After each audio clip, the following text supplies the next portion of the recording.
I wasn't going crazy, but when I say that you are the least qualified FBI director in the history of the FBI, that is real, because you are the only one that never even served with the FBI prior to joining, yet we are supposed to believe that you are the greatest thing since sliced bread. I didn't ask you a question.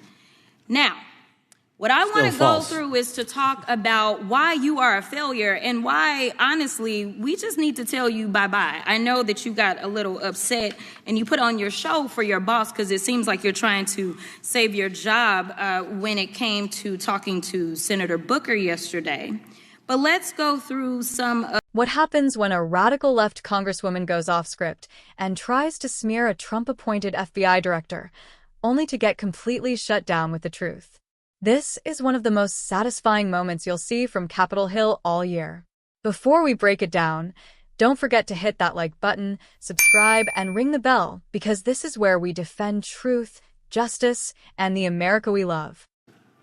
Man, oh man, there has been so much today, and I truly don't know where to start. So I'm just going to make sure that we start off with a few facts. So a couple of facts that we need to make clear for everyone is that, number one, Director Christopher Wray, when he was appointed to be the head of the FBI, was appointed by Donald Trump. Now, I will agree that I definitely take issue with a number of decisions that Donald Trump makes, especially when it comes to the people that he decides to appoint to very important positions, including this one, because I did have to make sure that I wasn't going crazy. But when I say that you are the least qualified FBI director in the history of the FBI, that is real, because you are the only one that never even served with the FBI prior to joining, yet we are supposed to believe that you are the greatest thing since sliced bread. I didn't ask you a question. Now, what I want to go through is to talk about why you are a failure and why, honestly, we just need to tell you bye-bye. I know that you got a little upset and you put on your show for your boss because it seems like you're trying to save your job when it came to talking to Senator Booker yesterday. But let's go through some of your failures. So before you were even confirmed, and I think one of my colleague from Georgia, pointed out that you are already targeting career officials so that you could direct illegal firings. Mind you, these cases that you were so upset about, which are the ones tied to Trump, the cases came through his handpicked FBI director. And frankly, when people sit around and say things like, oh, you know, we're happy because now we feel safe. I don't know who feels safe in this country except for the white supremacists, because I specifically as a black woman definitely don't feel safe. And frankly, my colleagues have been real nice to you today, and I applaud them, but I don't have the same demeanor because I know that multiple colleagues on this side of the aisle have faced death threats. In fact, somebody tried to kill one of my colleagues. And frankly, I don't know if this FBI or under your leadership, if those people would have been caught. I don't have any confidence in you. And if we start talking about the reasons that I lack confidence, we could start with you not just wanting to acknowledge some simple facts.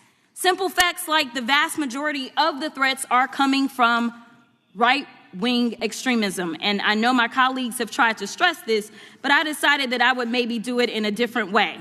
Number one, I have a couple of UCs. Kim Buck, one of multiple Republicans receiving death threats for voting against Jim Jordan as House Speaker.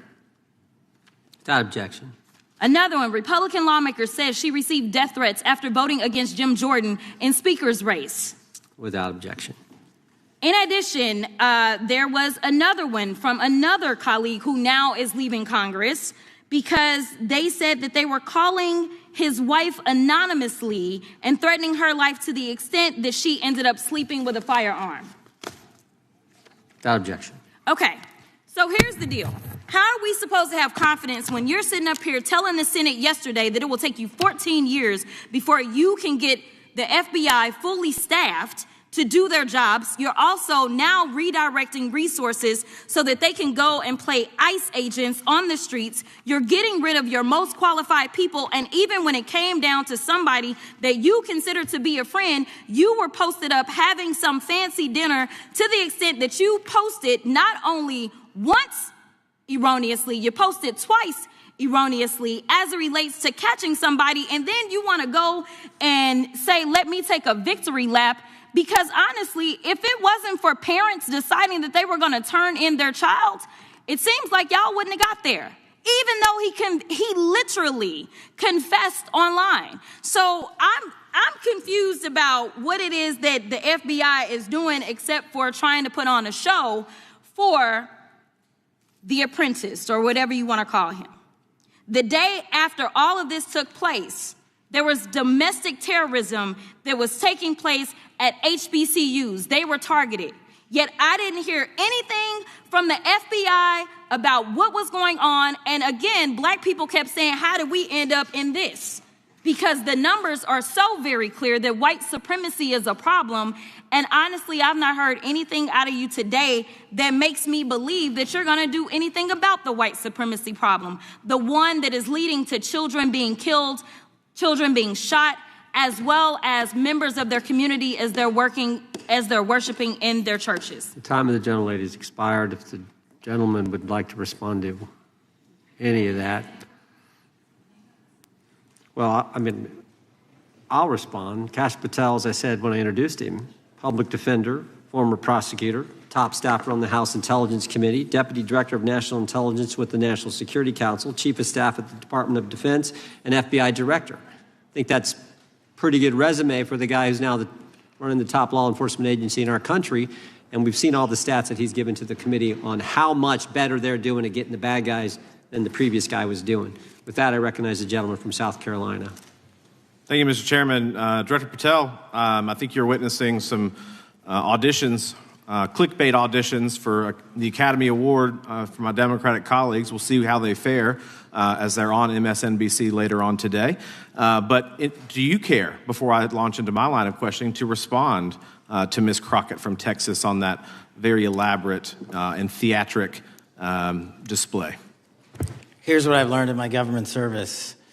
I don't give a damn what they say about me as long as I'm succeeding in the mission. We're succeeding in the mission because the men and women of the FBI have never been empowered to do more work and to hit the streets harder than by President Trump's authorities and resources he's given us.